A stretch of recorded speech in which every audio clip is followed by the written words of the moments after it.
জাগাতে পারে।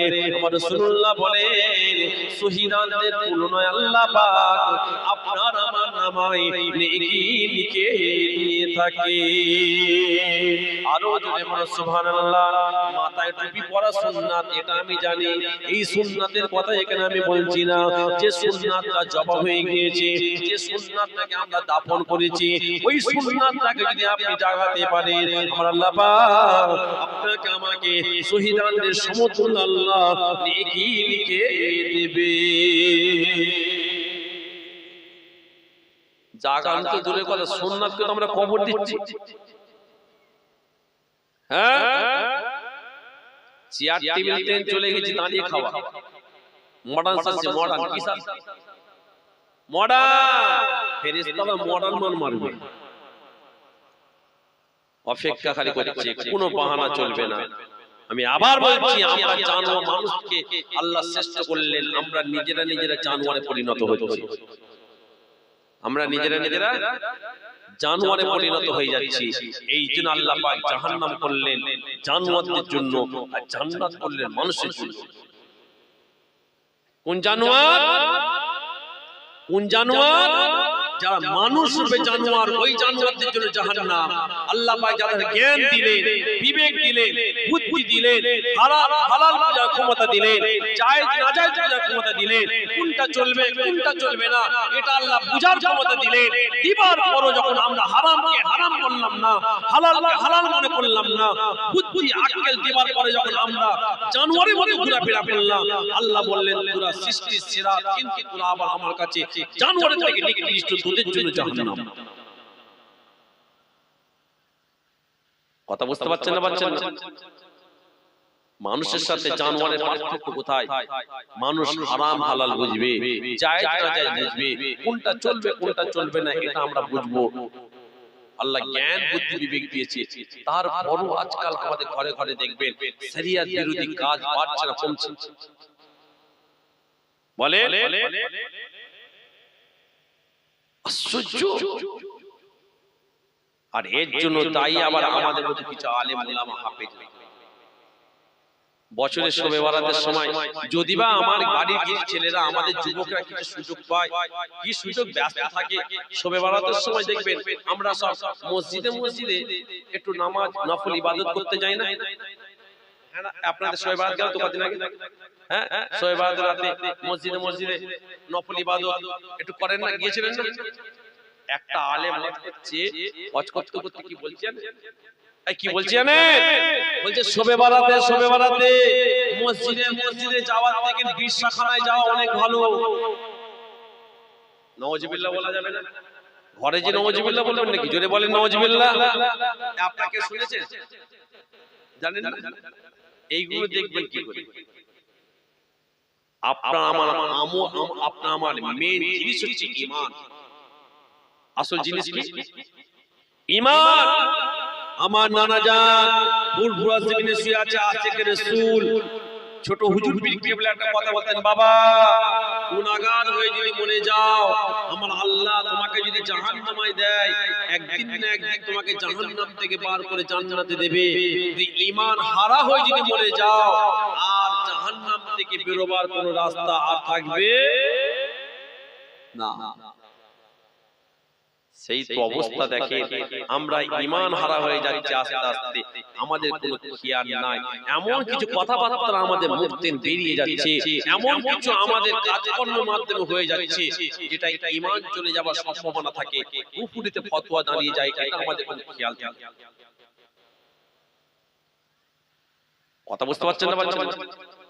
খবরদার, আমি জোরহাত করে বলে যাচ্ছি, খারাপ নেবেন না। এখন একটু ঘুরে আসেন, এখন ফিরে আসার রাস্তা কিন্তু আছে। এখন ফিরে আসা রাস্তা আছে। আল্লাহ পাক আমাদের ভালোবাসে, এটা মাথায় রাখবেন। আর আল্লাহ পাক ভালোবাসে, তার নমুনা হচ্ছে আজকে দেখেন আমরা মজলিসে বসে আছি। জোরে বলেন, জোরে বলা যাবে সুবহানাল্লাহ। আল্লাহ পাক যদি আমাদের ভালো না বাসতেন, তাহলে মজলিসে বসার সুযোগটা দিতেন না। কথা ঠিক না বেটে? সকলে একবার দরুদ শরীফ পড়েন, আল্লাহুম্মা সাল্লি আলা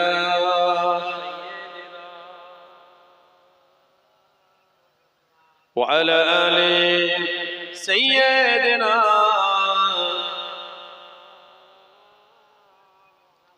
ও গো চাঁদ তুমি বলে দাও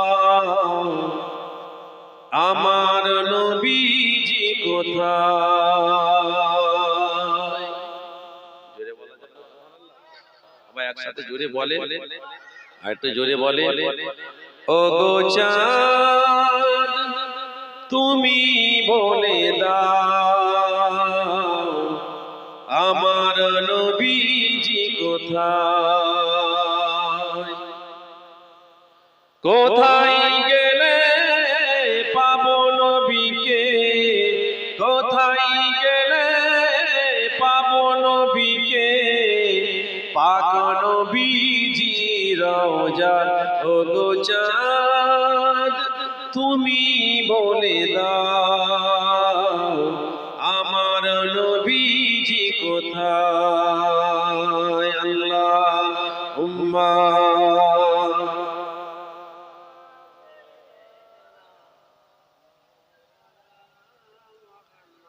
ওয়া আলা আলি সাইয়্যিদিনা। লাখো লাখো হাজিরা সব হজ পাকে যায়, আল্লাহর কাবাকে তারা জড়িয়ে গায়। লাখো লাখো হাজিরা সব হজ পাকে যায়, আল্লাহর কাবাকে তারা জড়িয়ে গায়। ও গো কাবা, ও গো কাবা তুমি বলে দাও আমার নবীজি কোথায়? কোথায় গেলে পাবো নবীকে, কোথায় গেলে পাবো নবীকে, পাক নবীজি রওজা। ও গো চাঁদ তুমি বলে দাও আমার নবীজি কোথায়? আল্লাহুম্মা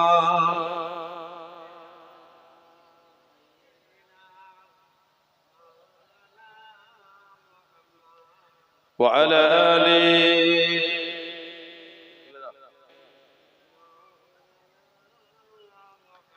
আমার ভাই যেটা বলছিলাম, তাহলে আল্লাহ নবী আপনাকে আমাকে যেভাবে চলতে বলেছে আমরা সেইভাবে চলবো। সকল বলে ইনশাআল্লাহ। সকলে জোরে বলেন ইনশাআল্লাহ। আর যদি না চলি তাহলে মাথায় রাখবেন, তাহলে আমাদের কপালে কিন্তু খারাপই অপেক্ষা করছে। আজকে তার প্রমাণ, আজকে রাসূলুল্লাহ সুন্নাত থেকে আমরা সরে যাচ্ছি বলে আজকে যত দুর্দশা, যত দেখবেন যত রকম গজব আসছে আজকে আমাদের কাছে, নতুন নতুন ফিতনা আসছে, এর মধ্যে সবথেকে বড় দায়ী হচ্ছে আমরা নিজেরা। এত বড় দায়ী কারা? আমরা নিজেরা। আপনি জানেন ঘরে ঘরে ঘরে ঘরে কম বেশি বেশরিয়াতি জঘন্য কাজ চলছে। কত ঘর আছে জানেন, ঘরে ঘরে সব জিনা ব্যভিচার চলছে। ঘরে ঘরে যত দিন যাচ্ছে গীবতে যেন আখড়া ভাষা করেছে। কথা বলে আমরা তো সব কর্ম কম বেশি বড় বড় মুনাফিক হয়ে যাচ্ছে। আর মুনাফিকদের সবথেকে কঠিন স্থান হচ্ছে, সবথেকে জাহান্নামের নিম্ন জায়গা। আমরা তো চিটিংবাজ কম বেশি, আমরা তো ধোঁকাবাজ, আমরা তো গাদ্দার। সবাই নয়, নাউজুবিল্লাহ। আজকাল আমাদের গাদ্দারের সংখ্যা বাড়ছে বলে, চিটিংবাজের সংখ্যা বাড়ছে বলে, মুনাফিকের সংখ্যা বাড়ছে বলে আজকাল আমাদের উপরে বেশি বেশি করে গজব আল্লাহ পাঠাচ্ছে। কথা ঠিক না বেঠিক? বলে আগেকার মানুষরা আলু ভর্তা আলু ছানা দিয়ে ভাত খেয়েছে, কিন্তু শান্তির সাথে জীবন যাপন করেছে। আজকাল খাসির গোশত খাচ্ছে, ঠিক মতো ঘুম হয় না। কথা ঠিক না? ঘুমাচ্ছেন নাকি? না রে তাকবীর, জোরে হবে না? না রে তাকবীর। নবী পাককে মুহাব্বত করতে হবে, আল্লাহ রাসূলকে ভালোবাসতে হবে। আল্লাহ নবীকে যদি আমরা সত্যিকারের অন্তর থেকে ভালোবাসি, আল্লাহ নবীকে যদি সত্যিকার আমরা ভালোবাসি, তাহলে আমাদের কাছ থেকে খারাপিটা দূরে সরে থাকবে। কথা ঠিক না?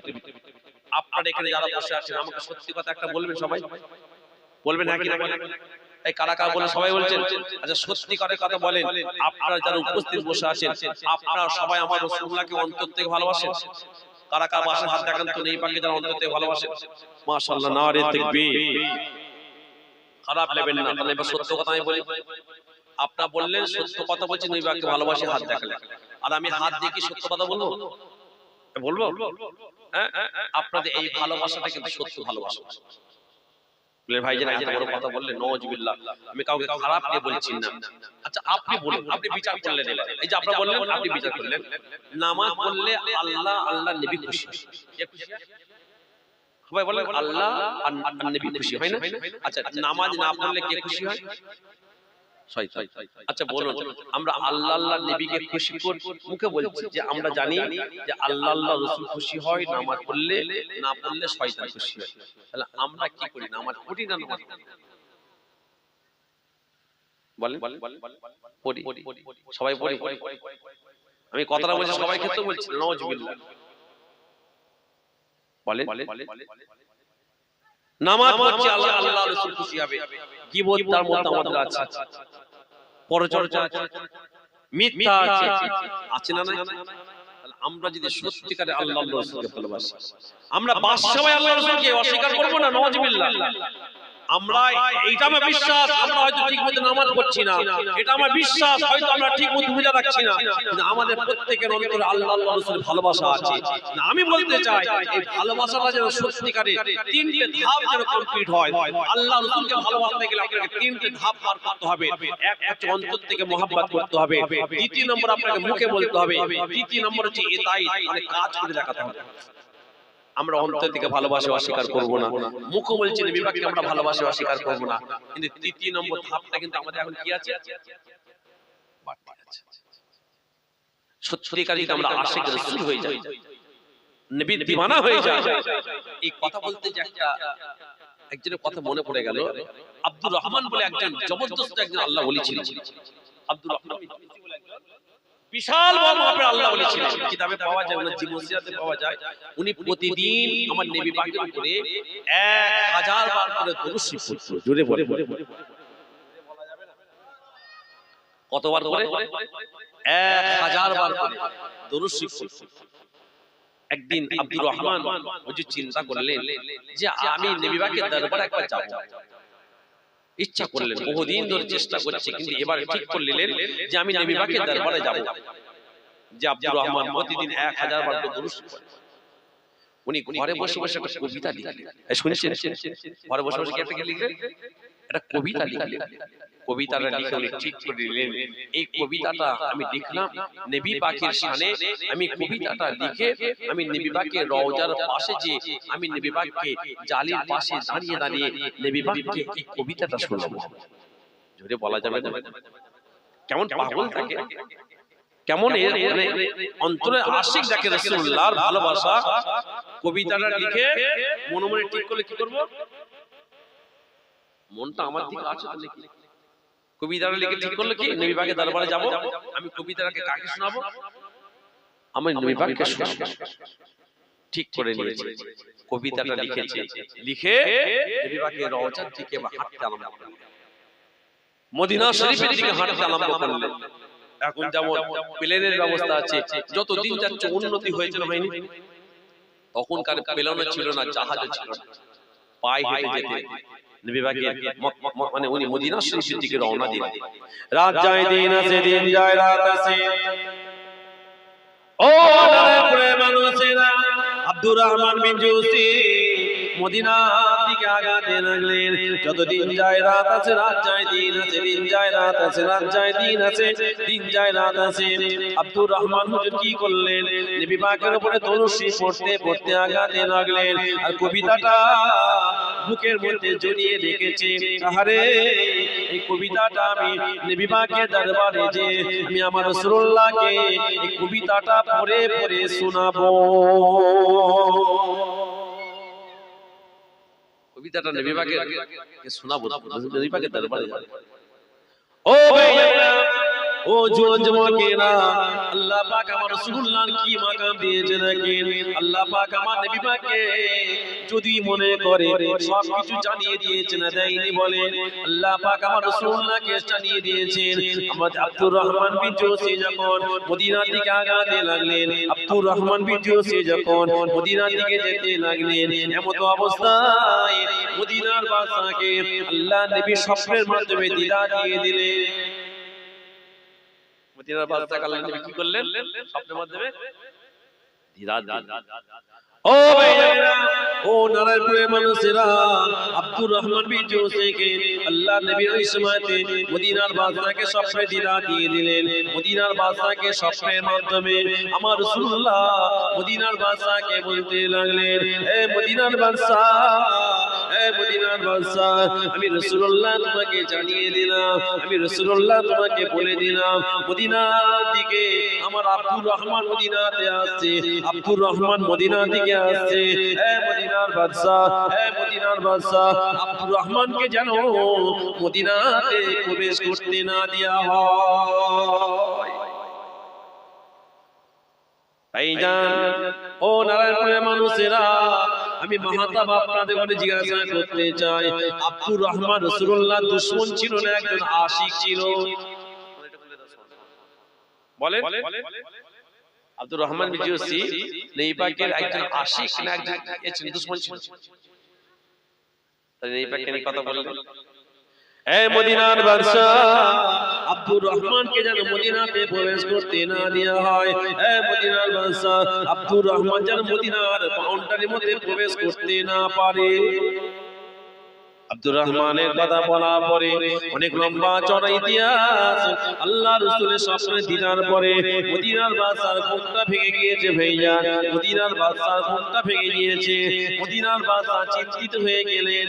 কেননা আপনারা সবাই জানেন একটা সময় ছিল ভাইজান, হযরতে জাহাঙ্গীর নুরউদ্দিন নাম শুনেছেন আপনারা। সেই সময়তে রাসূলুল্লাহর লাশ মোবারক চুরি করার জন্য দুটো ইহুদি ধরা পড়েছিল। শুনেন ইতিহাস, শোনেন কত সাহস দেখেন। নবী পাকের সে লাশ চুরি করার জন্য মদিনা শরীফে, আপনারা ঘটনা শুনেছেন?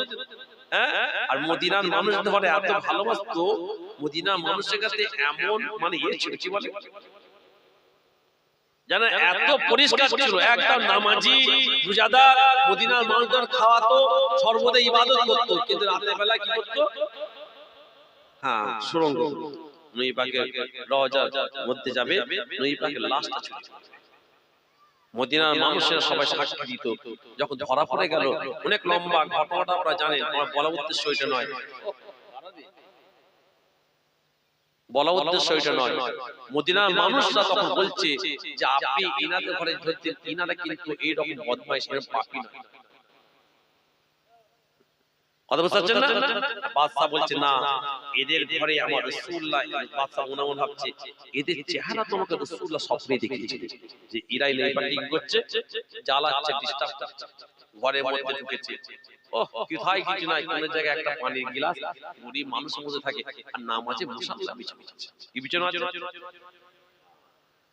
আল্লাহর হুকুম, নামাজে মুসাল্লাটা সরিয়েছে, সরিয়ে দেখছে মাল গর্ত করে বসে আছে। কত বড় মুনাফিক!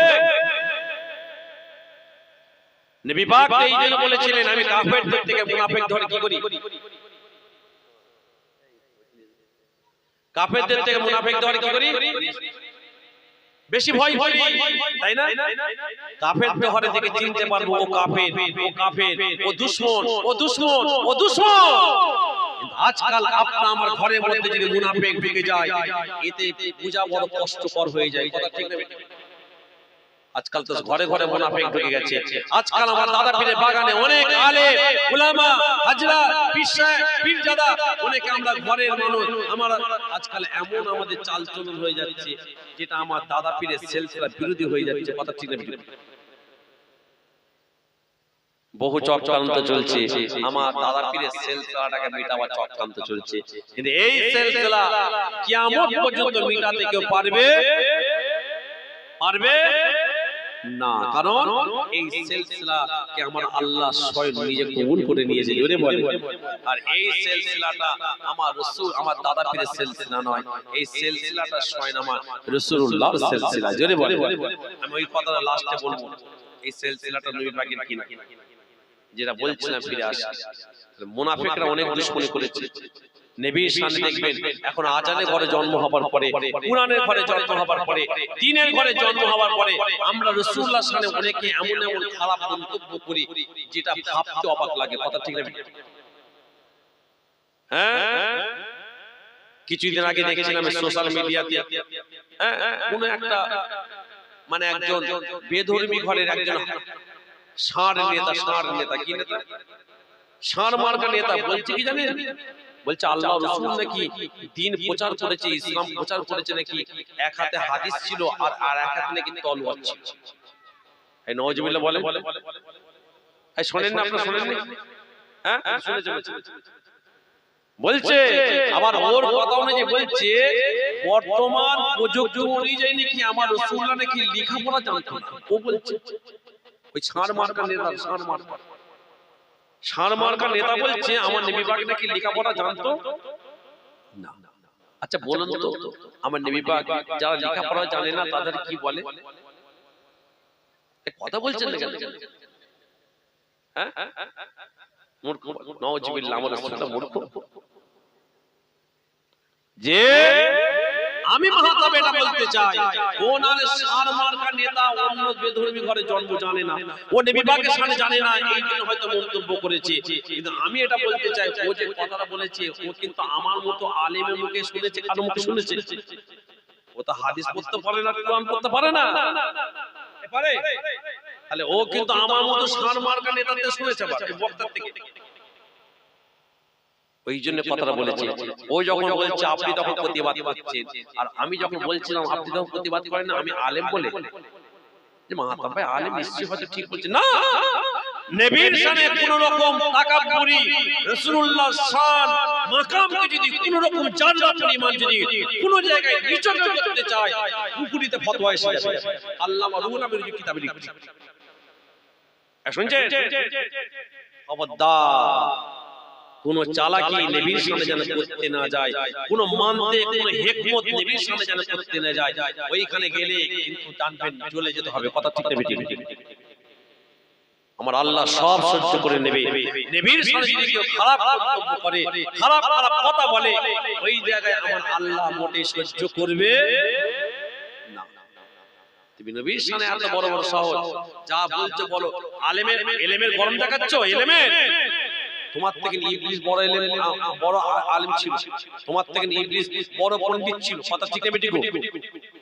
ইলমের অহংকার, বড় মুফতি, বড় কারি, হাফেজ, মাওলানা রেখে দেন, মাথায় একটা মেমোরি আছে, আল্লাহ খারাপ করে দেবে, পরের দিন ন্যাংটে ঘুরাবে, এটা খেয়াল আছে? অহংকার দেখাচ্ছ, কথা ঠিক না বেটি?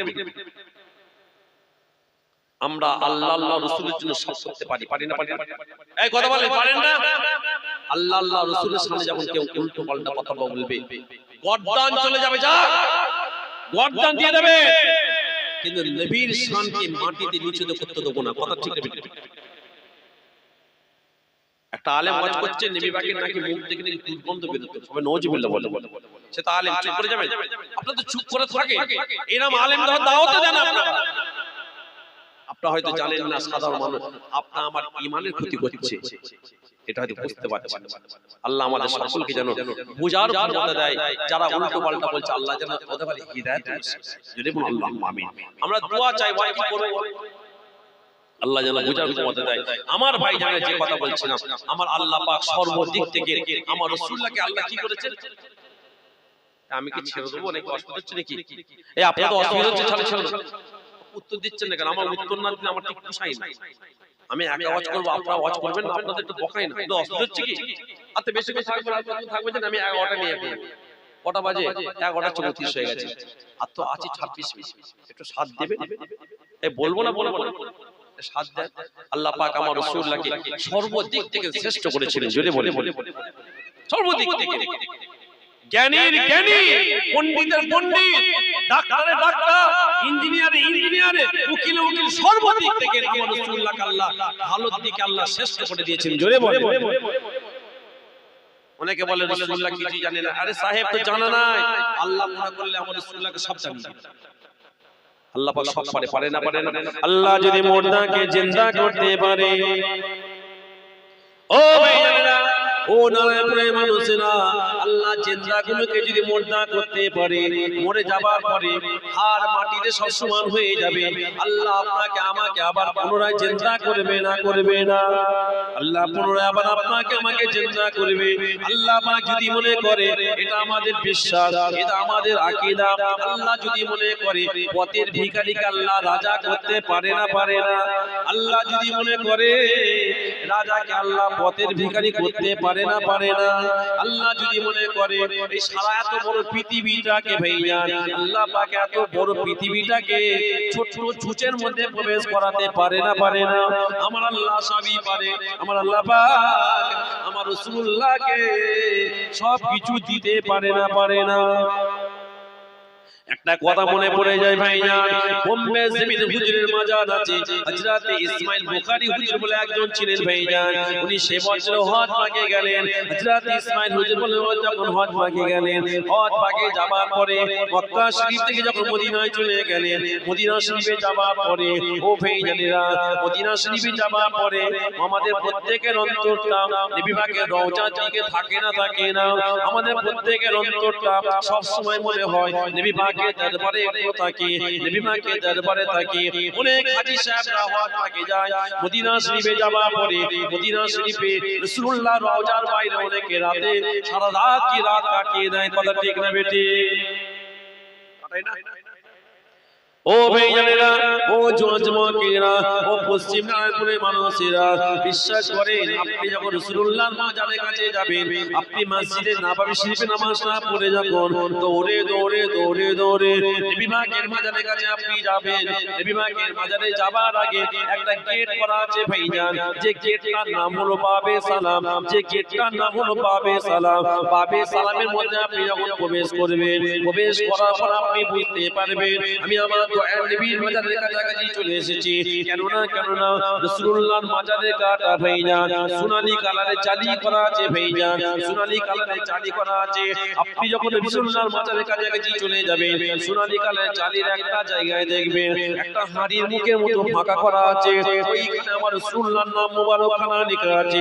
আপনি তখন বুঝতে পারবেন আমি আমার রাসূলুল্লাহর মাজারের কাছে চলে এসেছি ভাইজান। ওই সময়তে আপনি আমার নবী পাককে সালামটা দেবেন, আসসালাতু আসসালামু আলাইকা ইয়া রাসূলুল্লাহ, আসসালাতু আসসালামু আলাইকা ইয়া হাবিবাল্লাহ, আসসালাতু আসসালামু আলাইকা ইয়া সাফিউল মুজলিমিন, আসসালাতু আসসালামু আলাইকা ইয়া রাহমাতাল লিল আলামিন। ও ভাইরা, আমার রাসূলুল্লাহ বলতে লেগেছে যখন কোন আমার উম্মতিরা আমি রাসূলুল্লাহর রওজার কাছে এসে সালামটা দেয়, ওই রাসূলুল্লাহ বলতে লেগেছে আমার দয়ার নবী জানিয়ে দিলেন ওই সালামটা শুধু সালামটা দিল না, ও ব্যক্তিটা যেন আমি রাসূলুল্লাহর সঙ্গে হায়াতে থাকাকালীন আমার সঙ্গে যেন জীবিত অবস্থায় দিদার করে নিয়েছে। শুধু তাই নয়, আমার রাসূলুল্লাহ এটা জানিয়ে দিলেন যখন কোন আমার উম্মতি আমি রাসূলুল্লাহর রওজার কাছে এসে সালামটা দেয়, আমার রাসূলুল্লাহ পরিষ্কার জানিয়ে দিলেন ওই ব্যক্তিটার জন্য আমি রাসূলুল্লাহ আমার ওয়াসাফাতটা তাদের জন্য ওয়াজিব হয়ে যায়। ও ভাইজানেরা, ও পশ্চিম নারায়ণপুরের মানুষেরা, আমি মাহতাব আপনাদের মানে যেটা শোনাতে যাচ্ছিলাম, হযরত ইসমাইল বুখারী রাহমাতুল্লাহ আলাইহি যিনি বুখারী শরীফ লিখেছেন, ওই ইসমাইল বুখারীর কথা আমি বলছি না। হুজুরের মাজারটা বোম্বে জমিনে আছে। ওই হুজুর যখন মদিনা জমিনে গেলেন, মদিনা শরীফে যাওয়ার পরে রাসূলুল্লাহর রওজার কাছে দাঁড়িয়ে দাঁড়িয়ে জিয়ারত করছে।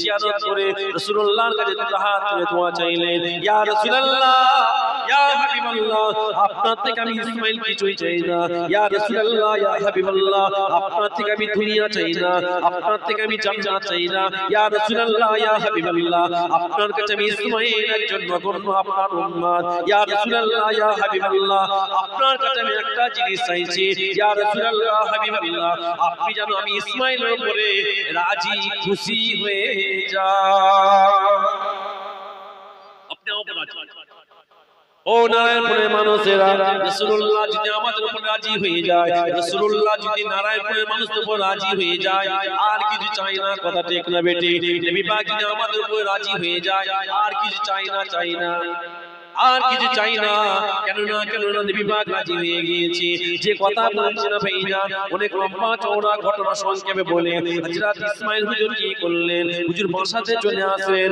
হোটেলে চলে আসলেন হুজুর যখন প্রতিদিন রাতের বেলায় খেতে বসতেন হুজুর যখনই খেতে বসতেন হোটেলে একটা বিড়াল কি করতো আস্তে হুজুরের সামনে এসে বসে পড়তো বিড়াল একটা কি করতো বিড়ালটা আস্তে হুজুরের সামনে বসতো হুজুর কি করতো মদিনার বিড়াল বলে হযরত ইসমাইল বুখারী কি করতেন ওই বিড়ালটাকে খাদ্য খাওয়াতেন নিজের পাশ থেকে গোশত তুলে দিত যে যাবতীয় খাবার ছিল ভাইজান হুজুর তুলে দিতেন কেননা হযরত ইসমাইল হুজুর বলতে লেগেছে আমি মনে মনে ভাবি এই বিড়ালটা মদিনা শরীফে জীবন যাপন করছে যে আমার থেকে বড় ভাগ্যবান ও ভাইজানেরা বিড়ালটা প্রতিদিন খাবারের সময় ঠিক হাজির হয়ে যায় আবার পরের দিন যখন হযরত ইসমাইল হুজুর খেতে বসে আবার বিড়ালটা প্রতিদিন আবার খাবারের সময় হাজির হয় একদিন মনে মনে ভাবলো আমরা মদিনা শরীফে গেছেন আমি দোয়া চাই আল্লাহ আপনাদের সবাইকে একবার করে যাওয়ার তৌফিক দেন যদি আল্লাহ মদিনা শরীফে যখন যাবেন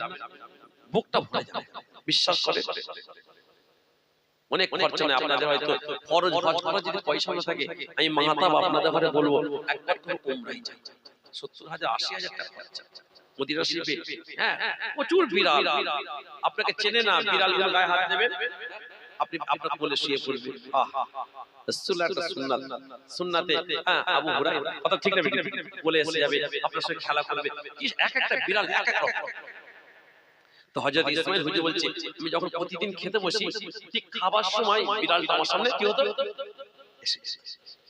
আমি খাদ্য দিই আবার পরের দিন আবার খাওয়াই একদিন হযরত ইসমাইল হুজুর বলছে আমি মনে মনে ভাবলাম এই মদিনার এই বিড়ালটাকে ভালো লাগছে এই বিড়ালটাকে আমি আমার দেশে নিয়ে চলে যাব মনে মনে ভাবছি এই বিড়ালটাকে আমি নিয়ে চলে আসব ও আমার ভাইজানেরা ও যুবকেরা ও নারায়ণপুরের মানুষেরা হযরত ইসমাইল হুজুর যখন মনে মনে চিন্তা করলেন এই বিড়ালটাকে আমি আমার দেশে নিয়ে চলে যাব একবার ভেবেছে পরের সময় যখন খেতে বসেছে আর বিড়ালটাকে দেখতে পাওয়া যায় না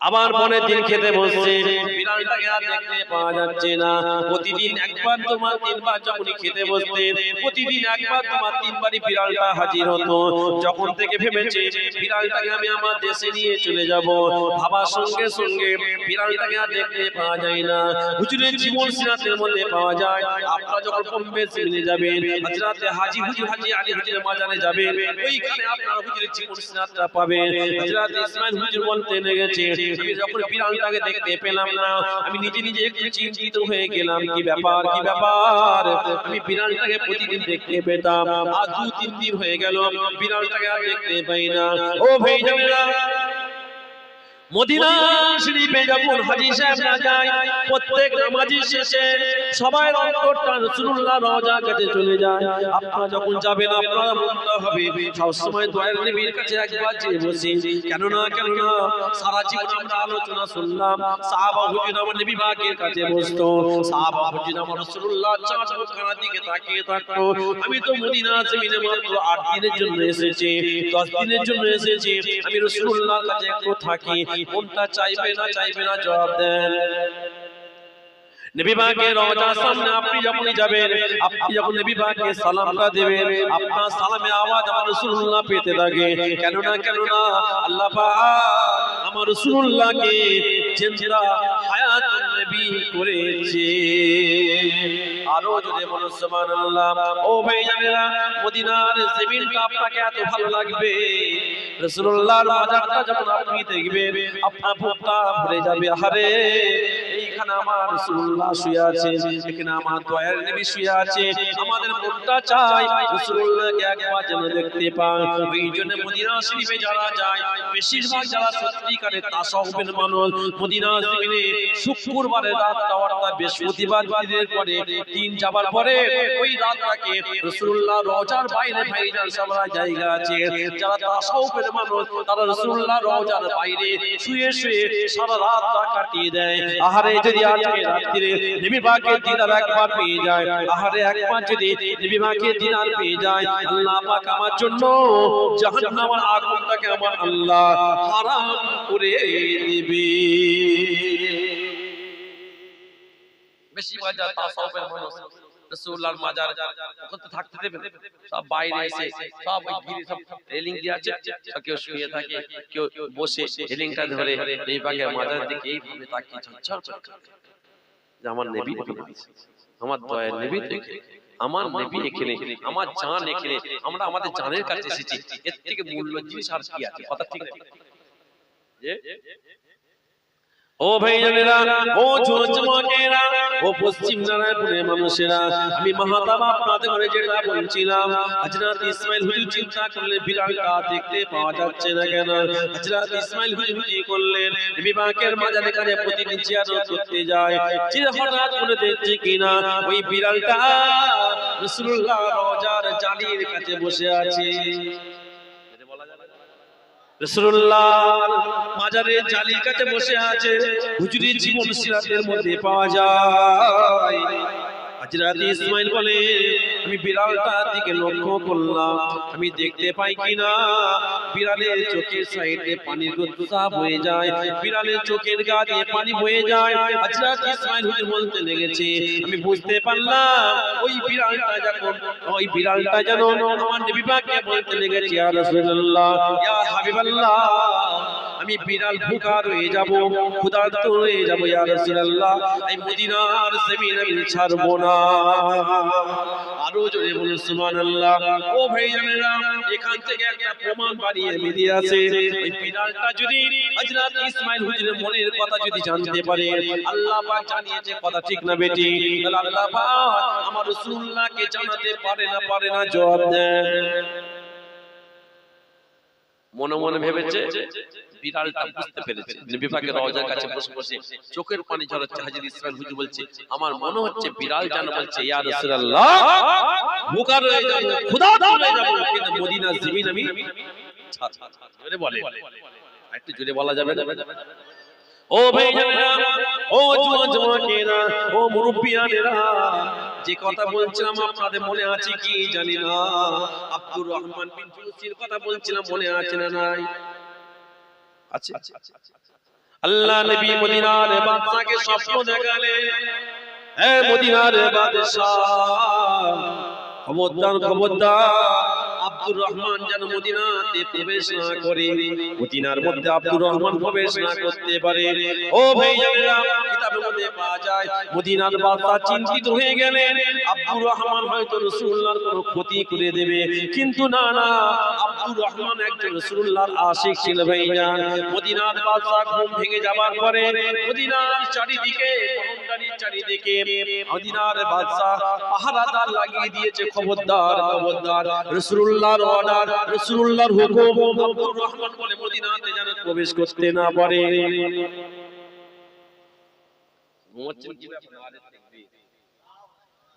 অবস্থা ভালো না, হ্যাঁ? নারে তাকবীর, নারে তাকবীর। মদিনার বাদশা কি করলেন? বলল পাহারা, আব্দুর রহমান যেন মদিনাতে না করতে পারে। আব্দুর রহমান যখন আসবে মদিনার বাদশা হুকুম দিল তাকে যেন বন্দী করে, তাকে যেন কি করা হয়? গ্রেফতার করে নেওয়া হয়। ও ভাইজানেরা, ও নারায়ণপুরের মানুষেরা, মদিনার বাদশা মদিনার চারিদিকে পাহারা লাগিয়ে দিলেন, আব্দুর রহমান যেন মদিনাতে প্রবেশ করতে না পারে। অনেক লম্বা চড়া ইতিহাস, অনেক লম্বা চড়া ঘটনা। ও ভাইজানেরা, মদিনার বাদশার কথা অনুযায়ী মদিনার চারিদিকে পাহারা চলছে, রাত যায় দিন আসে, দিন যায় রাত আসে। আব্দুর রহমান রাসূলুল্লাহর উপরে দরুদ শরীফ পড়তে পড়তে আসে আর মনে মনে ভাবে এই কবিতাটা আমি বড় শখের সাথে লিখেছি, এই কবিতাটা নিয়ে আমি রাসূলুল্লাহ রওজার কাছে যে আমি আমার দয়ার নবীকে শোনাবো। কিন্তু এদিকে আমার রাসূলুল্লাহ স্বপ্ন দেখিয়েছে মদিনার বাদশাকে, এই মদিনার বাদশা আব্দুর রহমান যেন প্রবেশ করতে না পারে। ইনি স্বপ্ন দেখতে ভেবেছে যে আমি নবী পাকের মাঝে কি বলবো, নবী পাকের কবিতাটা শোনাবো। আর এদিকে আল্লাহ রাসূল বলে দিয়েছে আব্দুর রহমান মদিনাতে নাকি পারে প্রবেশ। ও ভাই জানেনা, রাত যায় দিন আছে, দিন যায় রাত আছে, ইতিমধ্যে আব্দুর রহমান এবার মদিনার মধ্যে প্রবেশ করবে। মদিনার পাহারাদাররা আব্দুর রহমানকে বন্দী করে নিয়েছে, গ্রেফতার করে নিয়ে আব্দুর রহমানকে মদিনার মধ্যে বন্দী করে নিয়ে তাকে জেলখানার মধ্যে রাখা হয়েছে। ভাইজান, ঘরের মধ্যে বন্দী করে দেওয়া হয়েছে। আব্দুর রহমান বিন জুসি চিন্তা করছে আমি কি করলাম, আমাকে কেন বন্দী করা হয়েছে, কি এমন অন্যায় করলাম। ও ভাইজানেরা, ও জওয়ান যুবকেরা, এমতো অবস্থায় ওই রাত্রিতে আমার রাসূলুল্লাহ আব্দুর রহমানকে স্বপ্নে দিদার দিয়ে দিলেন। আব্দুর রহমানকে আমার রাসূলুল্লাহ ওই রাত্রিতে মদিনার বাদশাকে স্বপ্নে দিদার দিয়ে দিলেন। মদিনার বাদশাকে আমার রাসূলুল্লাহ বলতে লেগেছে, এই মদিনার বাদশা কি ব্যাপার, তুমি আমার আব্দুর রহমানকে কেন বন্দী করেছো?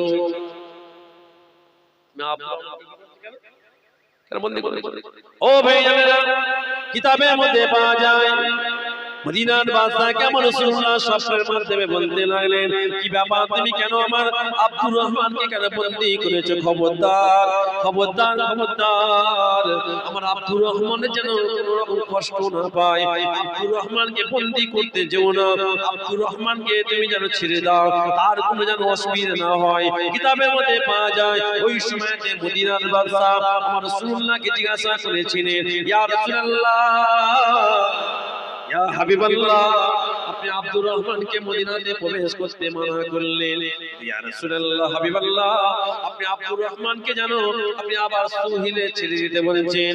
ও ভাইজানেরা, ও নারায়ণপুরের মানুষেরা, ওই সময়তে আমার রাসূলুল্লাহ স্বপ্নের মাধ্যমে আব্দুর রহমানের কথা মদিনার বাদশাকে বলেছিলেন, এ মদিনার বাদশা শোনো শোনো, আমি রাসূলুল্লাহ আব্দুর রহমানকে বন্দী করতে বলি না, আমি আব্দুর রহমানের কথা বলেছি আব্দুর রহমান যেন মদিনাতে প্রবেশ না করে।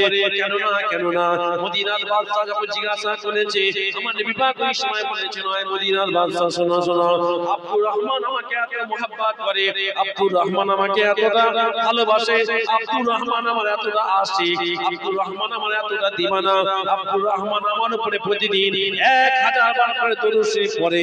শুধু তাই নয়, আব্দুর রহমান বিন জুসি একটা কবিতা লিখেছে, ওই কবিতাটা লিখে আমাকে শোনাবার জন্য আসছিল।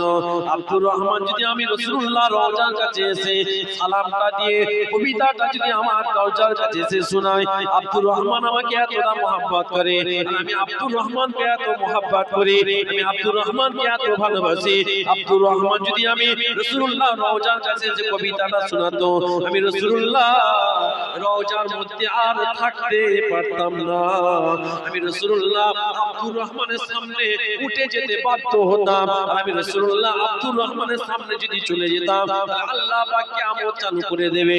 এইজন্য আমি তোমাকে বলেছিলাম মদিনার মধ্যে যেন আব্দুর রহমান যেন প্রবেশ করতে না পারে।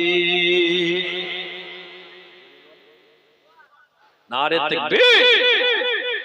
যে আমার রাসূলুল্লাহ বলছে আব্দুর রহমান যদি আমি রাসূলুল্লাহ রওজার কাছে কবিতাটা শোনাই, আমি আব্দুর রহমানকে এত ভালোবাসি, আমি রওজার মধ্যে আর থাকতে পারবো না, আমি আব্দুর রহমানের সামনে উঠে চলে যাব, আর আমি রাসূলুল্লাহ রওজা থেকে যদি বেরিয়ে পড়ি তাহলে আল্লাহ পাক কি করবে, কিয়ামত চালু হবে। এই জন্য আমি আব্দুর রহমানকে মদিনাতে প্রবেশ করতে নিষেধ করেছি।